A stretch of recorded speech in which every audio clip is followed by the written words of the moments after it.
तो हेलो बच्चों, welcome to the channel of Gurukul 360। हम लोग जो सीरीज फॉलो कर रहे हैं वो फ्रॉक की सीरीज फॉलो कर रहे हैं। फ्रॉक का लेक्चर 1 और लेक्चर 2 हो गया है। अभी हम लोग देख रहे हैं लेक्चर 3। अगर आपने लेक्चर 1 और 2 नहीं देखा है तो पहले जाके लेक्चर 1 और 2 गुरुकुल किसी चैनल पे आप देख सकते हैं। आज हम लोग लेक्चर 3 में फ्रॉक के क्या पढ़ने जा रहे हैं? हम लोग पढ़ने जा रहे हैं फ्रॉक का पहली चीज एंडोक्राइन सिस्टम, उसके बाद उसका नर्वस सिस्टम, रिप्रोडक्टिव सिस्टम और उससे जुड़े हुए कुछ चीजें। एक ही गो में हम लोग एनसीईआरटी की लाइन टू लाइन चीजें क्लियर करेंगे। आइए इसको डायरेक्ट स्टार्ट करते हैं। सबसे पहले फ्रॉक का हम लोग देखेंगे एंडोक्राइन सिस्टम। एंडोक्राइन सिस्टम क्या है? वो जिसमें डक्ट नहीं है, डक्टलेस जो ग्लैंड्स होते हैं उसको एंडोक्राइन सिस्टम बोलते हैं। ये बिना डक्ट के अपने सिक्रीशन को, जिसको हार्मोन्स बोलते हैं, वो बॉडी में पोर कर देते हैं। देखिए, various endocrine gland secretes hormone ना, कई कई ग्लैंड्स हैं जो हार्मोन सिक्रीट करते हैं। जैसे ह्यूमन में जो ग्लैंड थे वैसे ही कुछ ग्लैंड यहाँ भी होंगे। जैसे कुछ नाम याद रख लेंगे, सिंपल है। Pituitary gland, thyroid gland, parathyroid gland, thymus, pineal gland, pancreas, adrenal gland, gonads, ये सारे ग्लैंड वही है जो ह्यूमन में हो रहे थे। कुछ अलग से इसमें याद नहीं रखना है। तो सिंपल है, एंडोक्राइन ग्लैंड फ्रॉग के पास प्रेजेंट होता है जो कि हार्मोन सिक्रीट करता है और उनके कुछ नाम यहाँ पे लिखे हुए हैं। आगे बढ़ते थोड़ा सा, हम लोग आते हैं इसके नर्वस सिस्टम में। फ्रॉग के नर्वस सिस्टम की बात करें तो देखिए, ये तीन चीज से मिलकर कॉम्प्राइज हो रहा है। इसके फ्रॉग के नर्वस सिस्टम में यहाँ तीन चीजें हैं। वो तीन चीजें क्या है? पहला है सेंट्रल नर्वस सिस्टम, दूसरा है पेरिफेरल नर्वस सिस्टम और तीसरा है ऑटोनॉमिक नर्वस सिस्टम। इसको न्यूरल सिस्टम भी बोल सकते हैं।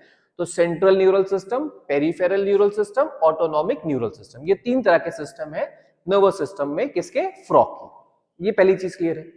अब सेंट्रल नर्वस सिस्टम में दो चीज आ रहा है, एक हो रहा है ब्रेन और एक आ रहा है स्पाइनल कॉर्ड। फिर से जो नर्वस सिस्टम है वो तीन हिस्से में डिवाइडेड है। वो तीन हिस्से क्या है एक बार देख लें। तो एक है सेंट्रल नर्वस सिस्टम, एक है पेरिफेरल नर्वस सिस्टम और एक है ऑटोनॉमिक नर्वस सिस्टम। तीनों हो गया। सेंट्रल नर्वस सिस्टम की बात करें तो इसमें दो चीज आ रहा है, क्या क्या?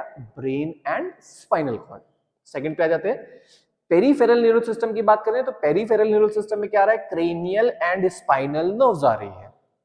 सेंट्रल नर्वस सिस्टम में brain and spinal cord, peripheral nervous system में क्रेनियल एंड स्पाइनल नर्व्स आ रही है। ये नर्व्स बेसिकली क्या कर रही है? सिग्नल ब्रेन तक ले जा रही है और ब्रेन से सिग्नल वापस भी ले आ रही है। ये वही काम कर रही है। तीसरा है autonomic neural system. Autonomic neural system के दो पार्ट्स हैं, sympathetic and parasympathetic neural system. जैसे ह्यूमन में होता था वैसा ही है। Central nervous system, peripheral nervous system, autonomic neural system. Central nervous system में ब्रेन एंड स्पाइनल कॉर्ड, दो चीजें आ रहा है, क्या क्या? Brain and spinal cord. दूसरा बात करें हम लोग पेरिफेरल न्यूरल सिस्टम, तो इसमें भी दो चीज आ रहा है, क्रेनियल एंड स्पाइनल नर्व्स। तीसरी बात करें हम लोग ऑटोनॉमिक न्यूरल सिस्टम, इसके भी दो पार्ट हैं, क्या क्या? Sympathetic neural system, parasympathetic neural system. तो ये दोनों चीज हम लोगों का हो गया इधर से। हाँ, एक बात यहाँ पे हम लोग याद कर लेते हैं, क्रेनियल स्पाइनल ऑफ एनसीईआरटी ने बहुत ज्यादा इसके बारे में डिस्कस नहीं किया तो हम भी नहीं पढ़ेंगे। बस इतना ध्यान रखना है कि क्रेनियल और स्पाइनल नर्व्स दोनों 10-10 पेयर होती है। मतलब क्रेनियल नर्व भी 10 पेयर है और स्पाइनल नर्व भी 10 पेयर है फ्रॉग के अंदर। थोड़ा सा हम लोग ना ये ब्रेन वाले पार्ट को अब आगे डिटेल में पढ़ते हैं। यहां तक क्लियर है? चलिए थोड़ा सा आगे बढ़ते हैं, ब्रेन वाले पार्ट पे फोकस करते हैं। देखिए, जो फ्रॉग का ब्रेन है ये क्रेनियम के अंदर प्रेजेंट होता है। वो बोनी जो पूरा स्कल है ना, उसमें क्रेनियम है और उस क्रेनियम में क्या चीज प्रेजेंट है? फ्रॉग का ब्रेन प्रेजेंट है। इसीलिए तो ये आता है क्रेनिएटा में। अगर आप याद करो, एनिमल किंगडम को ए क्रेनिएटा और क्रेनिएटा में हम लोग पीछे डिवाइड कर चुके हैं। तो जो क्रेनिएटा वाला पार्ट है उस क्रेनिएटा में आता है फ्रॉग। तो इसके अंदर क्या क्रेनियम होगा? हाँ, वेल प्रोटेक्टेड इन क्रेनियम। इसका ब्रेन जो है वो क्रेनियम में प्रोटेक्टेड है। आगे बढ़ते हैं। इसके ब्रेन के तीन पार्ट है, कौन कौन से? Fore brain, mid brain, hind brain. फिर से ब्रेन के तीन part, fore brain, mid brain, hind brain. अब फोर ब्रेन के बेटा तीन और पार्ट्स हैं। फोर ब्रेन की हम बात करें तो इसके तीन इंपॉर्टेंट पार्ट्स हैं, क्या क्या? ऑल्फैक्टरी लोब्स पहला, पेयर्ड सेरिब्रल हेमिस्फीयर दूसरा, अनपेयर्ड डाइनसेफ्लॉन तीसरा। फिर से ब्रेन के तीन पार्ट, पहला फोर ब्रेन, दूसरा मिड ब्रेन, तीसरा हाइंड ब्रेन। अब फोर ब्रेन की बात करें तो इसमें तीन चीजें हैं, olfactory lobes, paired cerebral hemisphere और अनपेयर्ड डाइनसेफ्लॉन। तीनों चीज हो गया। नेक्स्ट, मिड ब्रेन में सिर्फ एक चीज याद रखना है, इसमें होता है पेयर ऑफ ऑप्टिक लोब। इसमें क्या है? Pair of optic. ऑप्टिक का मतलब विजन से रिलेटेड है ये, तो पेयर ऑफ ऑप्टिक लोब्स है। हाइंड ब्रेन की बात करें तो इसके दो पार्ट हैं, एक है सेरिबेलम और एक जो है वो है मेडुला ऑब्लंगेटा। फिर से एक बार यहां तक रिवीजन करते हैं हम लोग। Fore brain, mid brain, hind brain, तीन पार्ट है। फोर ब्रेन की बात करें तो उसमें तीन चीज है, क्या क्या?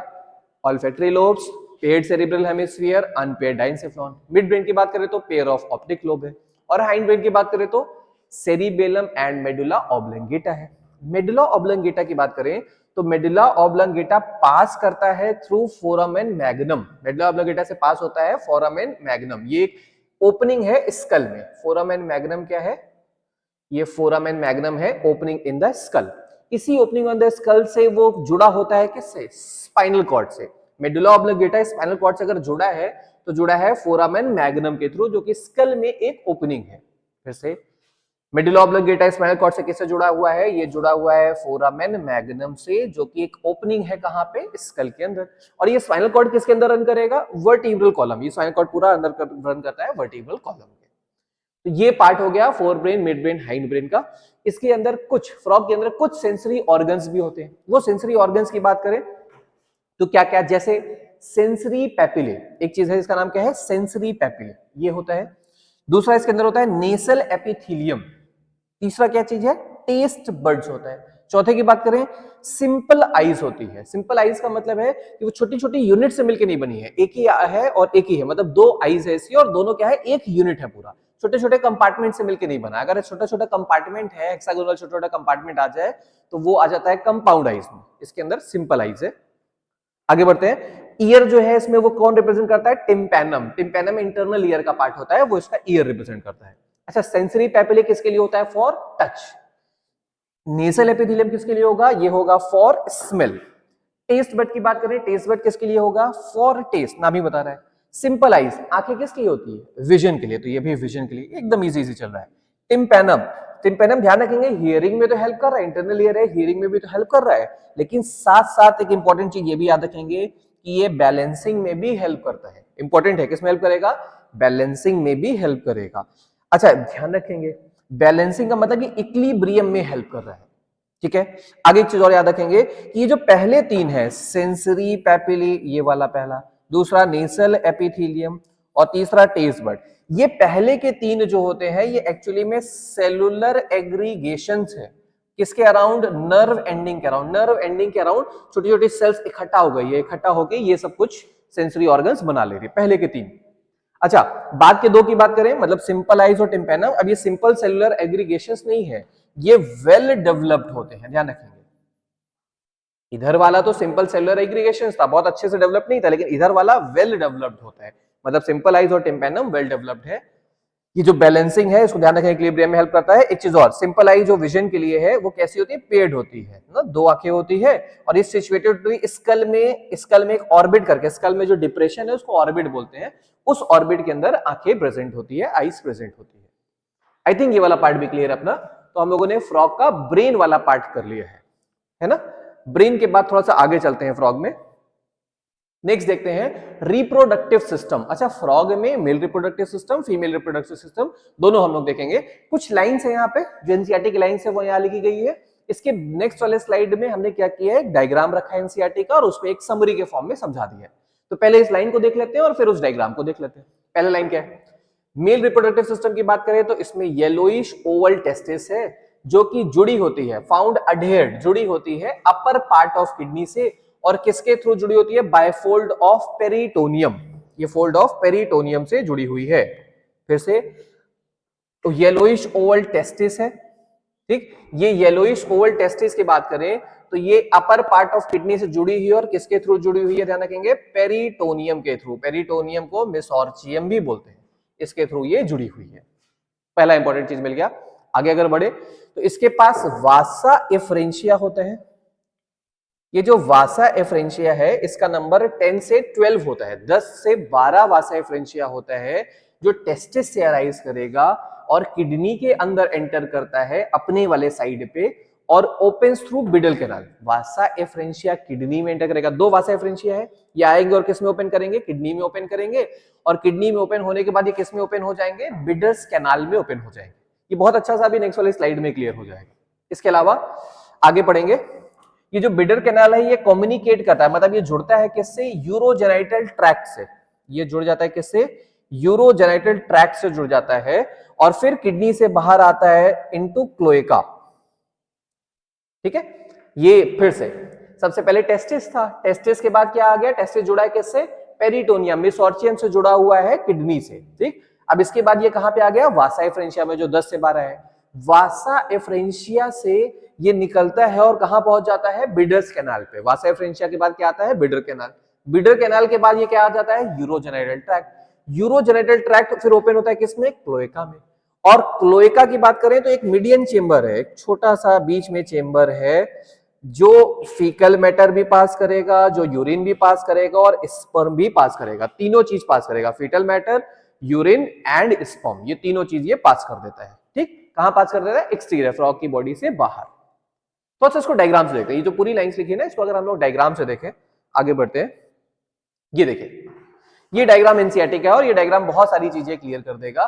पहली चीज, वासा एफरेंशिया, एनसीईआरटी अगर आप ओपन कर लो, एक सेकेंड, आप एनसीईआरटी अगर ओपन करके इसको देखो तो ये एकदम से क्लियर समझ में आएगा आपको। हम कुछ चीजें यहाँ पे जो लेबल्ड है उसको समझा देते हैं। जैसे ये देखो, वासा एफरेंशिया, इधर ध्यान दो सब लोग, ये वासा एफरेंशिया, ठीक है, ये इधर है, 10 से 12 है। ये टेस्टिस जो है, ये टेस्टिस जुड़ा है किडनी से, किससे, मेसोर्चियम से। इसके पहले देखा है, टेस्टिस किडनी से जुड़ा है मेसोर्चियम से। इसके बाद 10 से 12 वासा एफरेंशिया हो जाते हैं, 10 से 12 ये वासा एफरेंशिया हो जाएंगे। वासा एफरेंशिया फिर ओपन होता था, याद करो, बिडर्स कैनाल में, जो इस डायग्राम में मेंशन नहीं है, बिडर्स कैनाल में। बिडर कैनाल के बाद जो चीज होता था वो था यूरोजेनिटल डक्ट। यूरोजेनिटल डक्ट के बाद जो था वो था ये क्लोएका, एक मीडियन चेंबर था जिसको क्लोएका बोल रहे थे, ये क्लोएका था। और क्लोएका से चीजें बाहर चली जाती है कहां पे, क्लोएकल अपर्चर के थ्रू। ये इतनी चीजें हम लोगों ने देखी थी। इसके अलावा ये किडनी है, डायग्राम में ही दिख रहा है सबको। इसके अलावा ये जो ऊपर की तरफ आपको ऐसे करके दिख रहा है, जो स्ट्रक्चर्स दिख रहे हैं इधर की तरफ, ये सारे, ये सब स्ट्रक्चर क्या कहलाते हैं, फैट बॉडीज। ये जितने भी स्ट्रक्चर ऊपर दिख रहे हैं ये सब फैट बॉडीज है। इसके अलावा किडनी के ऊपर एक ग्लैंड है जिसका नाम है एड्रिनल ग्लैंड। यहाँ जो ये डक्ट ओपन हो रही है, यहाँ पे इस डक्ट ओपन हो रही, लास्ट का पार्ट जो है ये रेक्टम है। और आगे ये है यूरिनरी ब्लैडर। इतनी चीजें अपनी एनसीईआरटी में मेंशन्ड है जो हम लोग को ध्यान रखनी है। हाँ, एक चीज मेंशन नहीं है जो पीछे की तरफ इसके होगी, और वो है बिडल कैनाल। इसके और इसके बीच में, इसके और इसके बीच में एक डक्ट है जिसका नाम क्या है, बिडर कैनाल। ये हो गया। इस फ्लो चार्ट से इसको हम लोग समझ लेते हैं, थोड़ा सा इजी पड़ेगा। पेयर ऑफ येलोइश टेस्टिस है। इसके बाद टेस्टिस जो है ये जुड़ी है मेसोर्चियम के थ्रू किडनी से। आगे बढ़ते हैं, ये देखो लिखा हुआ है, मेसोर्चियम क्या है, फोल्ड ऑफ पेरिटोनियम है through which testis is attached to kidney. आगे बढ़ते हैं, वासा एफरेंशिया है, वासा एफरेंशिया 10 से 12 है। इसके बाद है बिडर्स कैनाल। बिडर्स कैनाल थोड़ा सा इंपॉर्टेंट है बेटा, ये ह्यूमन के केस में नहीं मिलता है, फ्रॉग का ही पार्ट है ये बिडर्स कैनाल। बिडर्स कैनाल के बाद है यूरोजेनिटल ट्रैक्ट, यूरोजेनिटल ट्रैक्ट के बाद है क्लोएका, और क्लोएका के बाद फाइनली है क्लोएकल अपर्चर, जिससे चीजें बाहर एक्सटीरियर रिलीज हो जाएगी। ये तो हो गया male reproductive system. Female reproductive system की बात करें तो फीमेल रिप्रोडक्टिव सिस्टम में फिर से बात करें तो पेयर ऑफ ओवरीज है। ये पेयर ऑफ ओवरीज से किडनी से क्या जुड़ी होती है, देखो ध्यान से, a pair of ovaries are situated near kidney and there is important line, no functional connection with kidney. बहुत इंपॉर्टेंट लाइन ये मिल गई, इसको अच्छे से याद रखेंगे। मेल के केस में तो किडनी से टेस्टिस जुड़ा है मेसोर्चियम के थ्रू। फीमेल की केस की बात करेंगे तो फीमेल में ओवरी किडनी से नहीं जुड़ा हुआ है, no functional connection with kidney. Important line है, याद रखेंगे। आगे बढ़ते हैं। इसके बाद ये देखिए, ओवरीज से पेयर ऑफ ओविडक्ट अराइज करता है। ओवरी से जो चीज आएगा बाहर वो है पेयर ऑफ ओविडक्ट। अच्छा, ओविडक्ट फिर जुड़ जाता है किससे, फाइनली क्लोएका से जुड़ जाता है। और ओविडक्ट सेपरेटली, अभी डायग्राम में उसको देख लेते हैं। अच्छा, इसके अलावा अ फीमेल मैच्योर कैन ले, फीमेल मैच्योर कितना एग ले करती है एक बार में, 2500 नहीं, 2500 से 3000, 2500 to 3000 ओवा at a time a mature female egg ले करती है। इस डायग्राम से देखते हैं। देखो ये देखो बेटा, ये वाला जो चीज दिख रहा है, ये जो चीज दिख रहा है, एक सेकेंड, ये जो चीज दिख रहा है अपने को, ये वाला पार्ट, ये ऐसे, आई होप आपको ये डायग्राम दिख रहा होगा। आप एनसीईआरटी ओपन कर लो, अगर यहां से नहीं समझ में आ रहा, आप एनसीईआरटी ओपन कर लो, उससे क्लियर समझ में आएगा। एनसीईआरटी वाला ही डायग्राम है। ये जो चीज है ना, ये है ओवरी, ये इधर की तरफ बनाया इधर, तो पेयर ऑफ ओवरीज है, ठीक है। इसके बाद देखो ये है ओविडक्ट। एक बात इंपॉर्टेंट, क्या ओवरी किडनी से जुड़ी हुई है, कोई फंक्शनल कनेक्शन इनके बीच में, साफ साफ लिखा है no functional connection with kidney. आगे बढ़ते, इसके बाद देखा जाए तो यहां से प्रोड्यूस होता है ओवा, ओवरी से प्रोड्यूस होता है ओवा, वो आ जाएगा ओविडक्ट में, ओविडक्ट से होते होते ये फाइनली कहां पे आ जाएगा, क्लोएका में। फिर इसके बाद ये सारी चीजें यहाँ पे होगी, ठीक है। क्लोएका से ये क्लोएकल अपर्चर है और फिर यहाँ पे ये यूरिनरी ब्लैडर है, इसका ये यूरिनरी ब्लैडर है, ये बाहर की तरफ जो क्लोएका की ओपनिंग है इसी को क्लोएकल अपर्चर बोल रहे हैं। और ये है यूरेटर, ये वाला यूरेटर। तो इसमें ध्यान दो, इसके पहले वाले में मेल रिप्रोडक्टिव सिस्टम में यूरोजेनिटल डक्ट था, मतलब स्पर्म प्लस यूरिन, स्पर्म और यूरिन ये मिक्स हो जाते हैं in case of male, mix in male, ये मेल का सिंबल हमने बना दिया। स्पर्म और यूरिन मेल के केस में मिक्स हो जाते हैं, बट स्पर्म सॉरी, फीमेल में स्पर्म थोड़ी ना होगा, फीमेल में तो होगा ओवम, है ना, फीमेल में ओवम, या इसको ओवा बोल दें। तो ओवा प्लस यूरिन क्या ये मिक्स होगा? नॉट मिक्स, क्योंकि अलग अलग डक्ट है। अगर आप ध्यान से देखो तो ओवा और यूरिन क्या मिक्स होंगे? नहीं, not mix in female. Important चीज, मेल के केस में ये मिक्स होगा, फीमेल के केस में मिक्स नहीं होगा। आगे बढ़ते हैं, ये देखिए फ्लो चार्ट है, इससे इजीली आपको समझ में आएगा। पेयर ऑफ ओवरीज है, no functional connection between ovaries and kidney. आगे ओविडक्ट है, ओविडक्ट के बाद क्लोएका है और क्लोएका के बाद फाइनली क्लोएका अपर्चर है। ये हम लोगों ने पढ़ लिया female reproductive system. I hope ये वाला भी क्लियर होगा। आगे चलते हैं थोड़ा सा, आगे क्या पढ़ना है अपने को पढ़ना है फर्टिलाइजेशन एंड डेवलपमेंट। फर्टिलाइजेशन कैसा होता है? इंपॉर्टेंट चीज मिल गया, इसमें फर्टिलाइजेशन होता है एक्सटर्नल, एक्सटर्नल फर्टिलाइजेशन मतलब वाटर मीडियम में फर्टिलाइजेशन होगा, पहली चीज। दूसरा, डेवलपमेंट कैसा होता है? इनडायरेक्ट, इनडायरेक्ट डेवलपमेंट होगा। इनडायरेक्ट डेवलपमेंट का मतलब क्या होता है? लार्वल स्टेज प्रेजेंट होती है। अगर इनडायरेक्ट डेवलपमेंट बोलते हैं तो मतलब लार्वल स्टेज, ध्यान रखना है, लार्वल स्टेज प्रेजेंट होगी। इसके लार्वा को एक नाम दिया जाता है ना, इसके क्या हो रहा है, हाँ, इसके लार्वा को एक नाम देंगे, इसके लार्वा क्या बोलेंगे? टैडपोल। एक्सटर्नल फर्टिलाइजेशन है, इनडायरेक्ट डेवलपमेंट है, मतलब लार्वल स्टेज प्रेजेंट है, और लार्वा को बोलेंगे क्या? लार्वा को बोलेंगे टैडपोल। टैडपोल लार्वा होता है इसके अंदर। ये आगे बढ़ते हैं, टैडपोल में मेटामॉर्फोसिस होता है। मेटामॉर्फोसिस होने के बाद ये किस में कन्वर्ट हो जाता है? टैडपोल में होगा मेटामॉर्फोसिस, और फाइनली ये कन्वर्ट हो जाता है एडल्ट के अंदर। इसको अगर ये लाइफ साइकिल थोड़ा सा देखें, सिंपल लाइफ साइकिल है, इससे चीजें समझते हैं। देखो, एक एडल्ट फ्रॉग था, एक फ्रॉग था, एडल्ट फ्रॉग है ये, है ना। ये एडल्ट फ्रॉग क्या करेगा? ये एग प्रोड्यूस करेगा, ठीक है। एग से फ्यूज हो जाएगा स्पर्म, कहां पे फ्यूज होगा? यहां लिख लेते हैं, ये जो फ्यूजन होगा, ये फ्यूजन होगा एक्सटर्नल मीडियम में। फ्यूजन होता है एक्सटर्नल मीडियम में, भाई एक्सटर्नल फर्टिलाइजेशन है, एक्सटर्नल मीडियम मतलब वाटर में हो जाएगा। इसके बाद एग बनेगा, एग जो है वो एम्ब्रियो में कन्वर्ट होगा, एम्ब्रियो कन्वर्ट होगा टैडपोल में। टैडपोल ध्यान रखेंगे इसका लार्वल स्टेज है, ये लार्वा है। टैडपोल के बाद, अच्छा टैडपोल के बाद उसमें कुछ डेवलपमेंट होगा, मेटामॉर्फोसिस उसको बोल रहे थे। पहले 2 लेग्स वाला टैडपोल बनेगा, फिर उससे 4 लेग्स वाला टैडपोल बनेगा, और फाइनली वो एडल्ट में कन्वर्ट हो जाएगा। तो ये वाला जो प्रोसेस है ना, इसी को हम लोग बोल रहे हैं, यहां से यहां वाला जो प्रोसेस है ये है मेटामॉर्फोसिस। मेटामॉर्फोसिस कहां से कहां तक? ये टैडपोल जब डेवलपमेंट कर रहा है, मतलब टैडपोल से 2 लेग स्टेज, 4 लेग स्टेज, ये जो पूरा डेवलपमेंट हो रहा है ये कहला रहा है क्या? मेटामॉर्फोसिस। ये पूरा मेटामॉर्फोसिस कहला रहा है। सिंपल है, इस लाइफ साइकिल से हम लोग फ्रॉग को समझ सकते हैं। आगे इकोनॉमिक इंपोर्टेंस की बात करें, 3 इकोनॉमिक इंपोर्टेंस एनसीईआरटी में दिया है। पहला इकोनॉमिक इंपोर्टेंस क्या है? कि ये इंसेक्ट खाता है, eat insect and protect the crop, crop को प्रोटेक्ट करता है। दूसरा, maintains ecological balance, ecological balance ही बनाएगा। कैसे? कि ये इंपॉर्टेंट पार्ट है फूड चेन और फूड वेब का। भाई आप देखे होगे फूड चेन में जब पढ़ते होगे तो ग्रास को खाया ग्रास हॉपर, ग्रास हॉपर खाया फ्रॉग, और फ्रॉग को खाया स्नेक। वो मीम्स उल्टा हो जाता है कभी कभी, है ना। हम लोग नॉर्मल अगर देखें तो फ्रॉग को कौन खाया? स्नेक खाया, स्नेक को फ्रॉग नहीं खा रहा है, वो रिवर्स हो जाता है, वो बात नहीं कर रहे। तो क्या ये फूड चेन का एक इंपॉर्टेंट पार्ट है? हाँ। क्या ये फूड वेब का भी इंपॉर्टेंट पार्ट है? हाँ। तो खाता है, पीता है, एक बैलेंस बना के रखता है इकोलॉजी में। आगे बढ़ते हैं, कुछ कंट्रीज में इसका अगर आपको याद हो तो हाइंड लेग बहुत मस्कुलर होता था। 2 बात पढ़े थे, एक वेब होता था जो स्विमिंग में हेल्प करता था, और मस्कुलर होता था जो फूड के रूप में, कुछ कंट्रीज में फ्रॉग के लेग्स को खाया जाता है फूड के रूप में। तो ये इसके कुछ इकोनॉमिक इंपॉर्टेंस हो गए जो एनसीईआरटी में अपने दिए हैं। तो एनसीईआरटी की लाइन टू लाइन हम लोगों ने यहाँ पे क्लियर कर ली है। फ्रॉग अपना यहाँ पे खत्म हो गया है। आई होप आपको ये पूरा फ्रॉग का lecture, frog lecture 1, frog lecture 2 and frog lecture 3 ये समझ में आया होगा। आप इसको ध्यान से एक बार देख लो, पूरा लेक्चर सीरीज में देख लो, लेक्चर 1, लेक्चर 2, लेक्चर 3 आपकी एनसीईआरटी के सारे पॉइंट्स हो जाएंगे। अगर नीट 2026 में आपसे क्वेश्चन पूछता है इससे, तो आप इससे क्वेश्चन एनसीईआरटी बेस्ड वाले सारे क्वेश्चन कर पाओगे। ये नोट्स बेटा, ये नोट्स आपके अवेलेबल हैं, आप इनको देख के कॉपी कर सकते हो, लिख सकते हो। रिकमेंडेड ये है कि आप पढ़ने के बाद इसको धीरे धीरे आप एक कॉपी में नोट्स कर लो, शॉर्ट फॉर्म में नोट्स है, ये सारी चीजें कवर हो जाएगी।